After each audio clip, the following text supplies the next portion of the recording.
Thanks for joining us for Your Voice, Your Stories. I'm Megan Knight. Each week, we're focusing on issues that impact your community and highlight the people working to make our neighborhoods better. At a time when policies promoting diversity, equity, and inclusion are coming under fire, a town in Carroll County is forging ahead with a project devoted to uncovering its once hidden past. Plus, a former grocery store in the Dundalk Village Shopping Center is going up for auction. What people want to see go into that empty space. But first, it's tax season, and you are not the only one hoping for a big return. Filers are being conned by scammers masking as tax preparers and being tricked into handing over their refunds or taking out high-interest loans. We trust our tax preparers to handle our sensitive information while getting us the largest return, but putting your faith in the wrong person could be extremely costly. If you want to know who not to do business with, there's an easy way to check. It's a surprisingly long list. These are tax preparers blocked by the Maryland Comptroller's Office after being suspected of filing fraudulent tax returns. And John Hart, director of the Low-Income Taxpayer Clinic for the Maryland Volunteer Lawyer Service, says there are many ways businesses make the list. If a preparer is claiming that they can get you a bigger refund than anybody else, well, the only way they could do that is by changing the math on your return. And if you're doing the math correctly on somebody's tax return, it should always give you the same answer. This tax season, he's warning about the many ways tax filers can be tricked into handing over their refunds. A major red flag is if a business charges a percentage instead of a flat fee. This incentivizes preparers to inflate returns by fraudulently claiming credits and deductions. Later, when the IRS audits them or takes another look at their account, the IRS will go to the taxpayer to get that money back, not the preparer. It's hard to know how widespread this is, but it was concerning enough that the Maryland General Assembly passed the Stop Scam Tax Preparers Act last year, beefing up penalties and strengthening the coordination between the Comptroller's Office and the State Board of Individual Tax Preparers. Our office visits are free, but people didn't know this, and so someone set up a scheme where they were saying, hey, pay me $500 and I'll get you an appointment with the Comptroller's Office. Another bad deal for filers are refund anticipation loans. Preparers offer the expected refund in advance in exchange for a high-interest loan. John also cautions against hiring seasonal tax preparers who may be unreachable if the IRS flags your return. And he's seen preparers target communities reliant on translators. They will take advantage of that as saying, you know, hey, I speak your language, I know how to do taxes, I'm going around doing everybody's taxes. But that, if people aren't able to read the forms that they're filling out the same way the preparer is, it makes them vulnerable to some pretty serious scams. And with the possibility of thousands of dollars in refunds, people can't afford to hire the wrong tax preparer. For some people, it can be as serious as, can I make rent next month? Can I afford enough groceries that I don't have to go hungry? Especially with the earned income tax credit, that refund can be thousands of dollars. The IRS offers two ways to file your taxes for free. IRS Free File for taxpayers with an adjusted gross income of $84,000 or less, and Direct File with no income requirement. However, it's only available in 25 states, and this is the first year it's available in Maryland. Mallory Safaste, WMAR 2 News. A grocery store in Dundalk that has been sitting vacant for years goes up for auction in just a couple of days. However, residents are hoping the new owner expands access to food in this area. Over the years, foot traffic at Dundalk Village Shopping Center has steadily declined. Heritage Food Market, one grocery store, hasn't attracted any customers because it has remained closed for over a decade. My parents grew up here, I grew up here, my kids are growing up here, and it's just forgotten. Before Heritage Food Market, Santoni's Grocery Mart operated in this space, but it now sits vacant. The community desperately needs grocery stores as options are scarce for people without transportation. We need a grocery store within walking distance, and grew up here. There's nowhere to get food from outside the dollar store, and it's a shame we don't have one. It's never good to have an abandoned grocery store. You know what I mean? People need to eat, so if ain't nobody going there, where they going? John Hollingworth says the closest grocery store is a 7-minute drive and a 20 to 30-minute walk. If it sounds like an easy commute, Hollingworth says think of the other challenges that might be stacked against people. A lot of older people around here that don't have the ability to buy a vehicle or even to get their groceries on a bus and carry them back home. They have nowhere to get their food from, so they're stuck going to the dollar store, these little convenience stores, and these things just sit here empty. Cadale Chase, who also grew up in the area, says not having a grocery store drives away business. If people don't have cars or nothing like that, they can't really get to it. But if this was open, it would bring people here, people that want to come see it, shop there and everything, and, bring money back to the area. With the rising popularity of Dollar Trees and convenience stores in the area, Chase says it leaves smaller businesses vulnerable and replaceable. It's almost like they stomping out the mom and pop because the companies want to expand, and I get that. But at the end of the day, it's people still at the bottom that want to eat. People who live there say they're hoping whoever seals the deal to bring back a grocery store. It's something that's here that's affordable for the people, and that won't take away for anything going on down the street. But that would just help. That would just help. You know what I mean? We would see money move around a lot more. I'm hoping to see somebody that can, if they do buy it, can manage it, control it, and provide a good service to the people in this community because they definitely deserve it. In Dundalk, Sierra Williams, WMAR 2 News. The town of Sykesville refuses to play politics, celebrating its African-American heritage. It may come as no surprise that the French Twist Cafe here in Sykesville flies a French flag, but it also flies one in support of Black History Month. We need to not forget how this country started and all the bad things that we've done. Everybody does things like this, but I think it's important to remember so it won't happen again, and we're all equal. It doesn't matter what color we are, we're all human beings. So no one should be surprised that the Downtown Sykesville Connection has elected to fly a much larger banner this month over its historic Main Street, highlighting a project underway to uncover a somewhat hidden part of the town's past. Black History Month is not new. It's an initiative we've decided to celebrate differently because it's the beginning of a research project, unveiling story of the past of the 13 Black family who came in Sykesville enslaved and built it. The town of Sykesville took a major step forward in recognizing its African-American history back in 2018. That's when it renamed the old Warfield Park after Carrie Dorsey. A daughter of slaves, Dorsey had a dozen children who lived on a hill above Sykesville, and she motivated each of them to do something with their lives. The research project aims to explore the contributions of a dozen more Black families, and its work will be unveiled when the state of Maryland celebrates its 250th anniversary next year. While some have questioned such an effort, as diversity, equity, and inclusion programs have suddenly come under fire, supporters say they will not abandon a part of the town's history that is so long forgotten. If it becomes hard, we will become creative. We will serve our community and each and every member of this community with the same respect, the same commitment, and the same dedication, because it's what we do, it's our job, it's a moral obligation. In Sykesville, Jeff Hager, WMAR 2 News. Subscribe to us on YouTube. Watching WMAR 2 News, part of the Scripps News Group.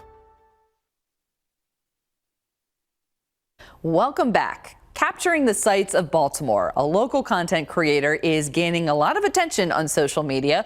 Plus, we take you to a boutique in Carroll County where you can pick up some really thoughtful gifts for that special someone. But first, a local author penning his first book, and he's just 7 years old. At just 7 years old, Isaac Waskevich wrote a children's book with his mother. They say it's perfect for bedtime stories. There's a caterpillar named Peter Caller, and it's his first train ride. The family published the book in January, and ever since, the response from the community has been better than expected. It's an amazing experience to see the people's reaction to reading the book, getting the book.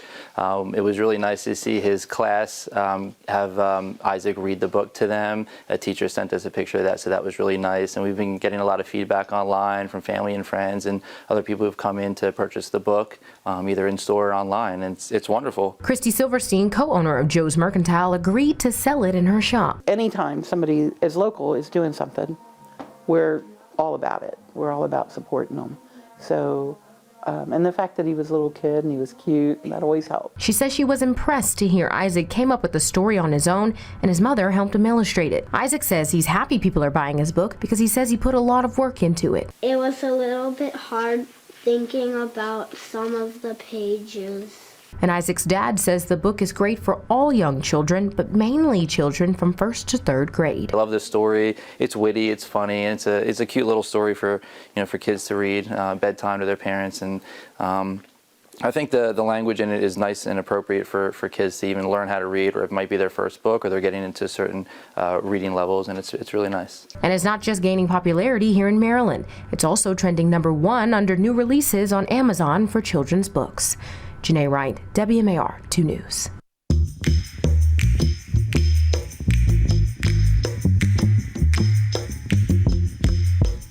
Perspective. When you're telling a story, everything you capture depends on the lens you're looking out of. For example, Baltimore. In a snapshot, you might see it as tough and gritty. But colleague Greathouse sees something beautiful. How would you describe your style of storytelling?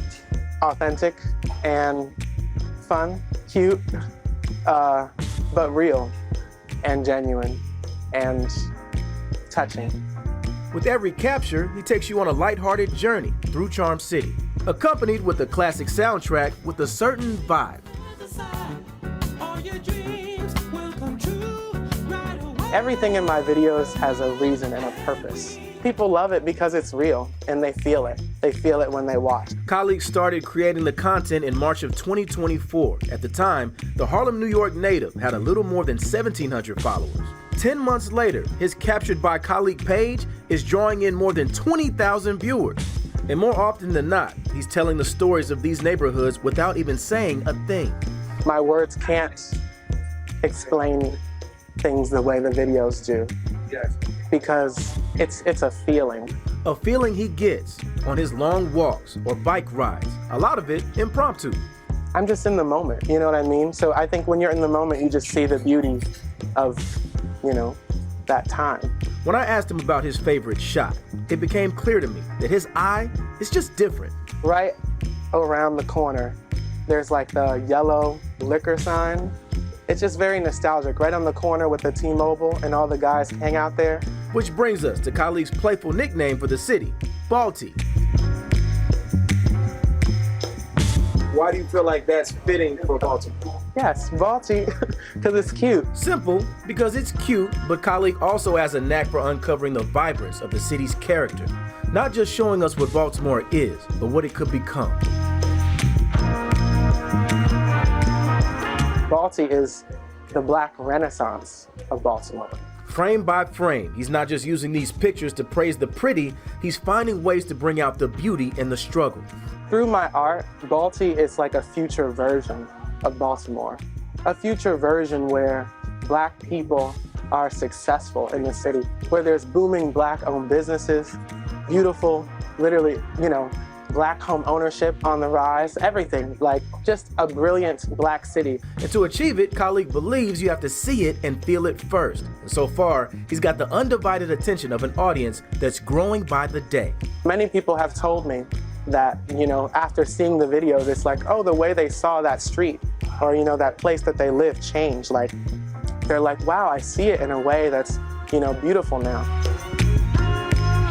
Even though he likes to let his camera phone do the talking, he's got no problem making it known how he feels about these neighborhoods and the people in them. Over East, over West, all the best, baby. Okay. Balti. Okay. That's right. It's because Balti is the best. And every time Colleague picks up that phone and hits record with the city in his view, he's got a chance to prove why others should feel the same. It's about the people who are living here to see Baltimore in its most beautiful light, because it's ours at the end of the day. In Balti, Randall Newsom, WMAR 2 News.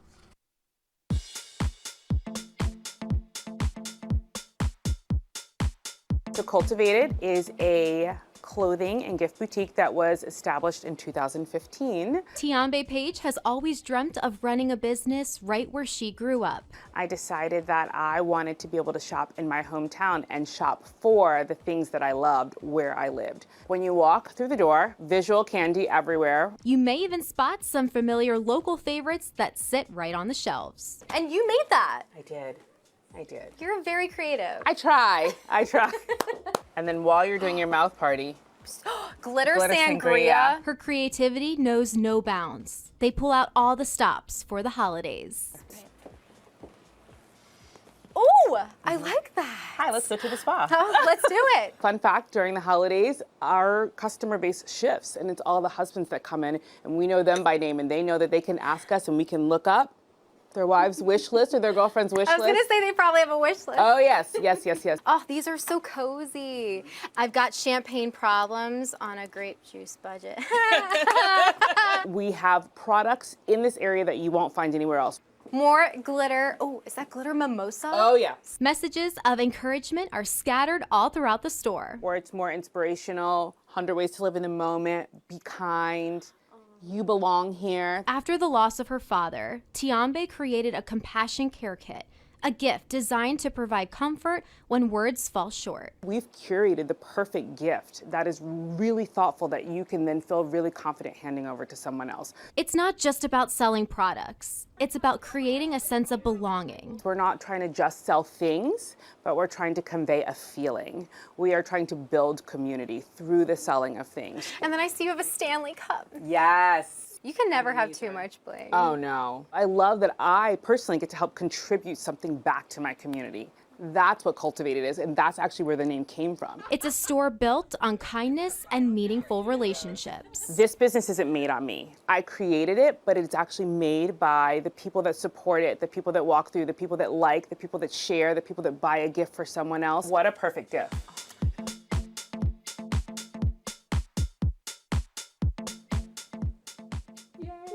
Oh, I love it! It's magical here. It's a perfect day for maple tapping and tree tapping. You may be sick of the cold and snow, but right now is the perfect time for you and your family to get outside and harvest maple sap at the Irvine Nature Center. That's only got this little bit of sugar, and we're making it into maple syrup.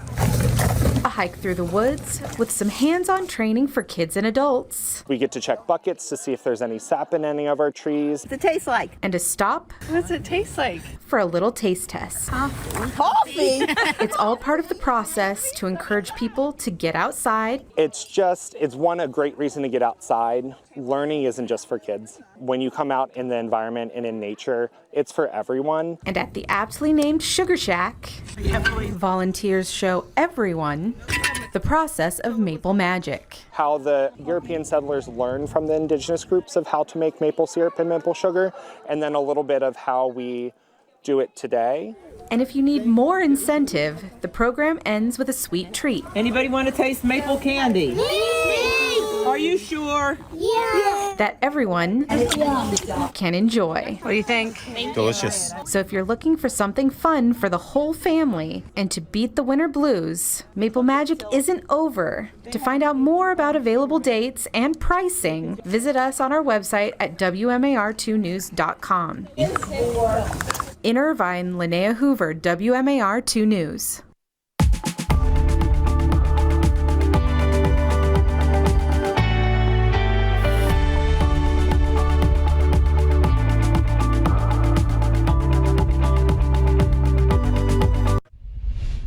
A local veteran struggled with addiction for years after he was discharged from the military, but he persevered, got sober, and now he's using his path towards recovery to help others beat their addiction. John Jeffrey decided to join the Army when he was 18 years old. He was stationed in El Paso, Texas, before he went overseas. I got to a unit that was deploying to Afghanistan pretty much immediately. He was there for 10 months before he returned to the U.S. When he got back to America, He had a tough time transitioning. That resulted in substance use problems, and so as a result of that substance use, I was ultimately, in mental health, I was ultimately discharged before my contract was completed. John struggled with heroin. He went to a treatment center in Williamsburg, Virginia, but got kicked out because he relapsed. He didn't know where to turn, but one day his aunt, who was a veteran, took him to the VA to see if he could get treatment. I wish I could say that, as soon as I got treatment in the VA that, that everything worked out after that and I was able to maintain abstinence and really embrace recovery, but it wasn't that simple for me. It took me years really before I finally was able to get and stay abstinent from the drugs. But he persevered and has been in recovery for 6 years. John now works as a peer recovery specialist, helping others struggling with addiction. Being able to connect with them on that level, I think that it really helps them to open up and really kind of be vulnerable in a way that they may not be open to otherwise. While John went to the VA to get treatment, he worked with Dr. Minu Ageveli, a harm reduction coordinator. It's really exciting to see, how far he's come and how awesome he's doing. Dr. Ageveli says when working with people with addiction, it's important to connect with them on a personal level. Talking to people and figuring out what it is in their lives that matters and what's going to offset, why do you need to stop using? John says if he can do it, so can you. I really encourage any veterans out there that are on the fence about going to the VA for help to really take that step.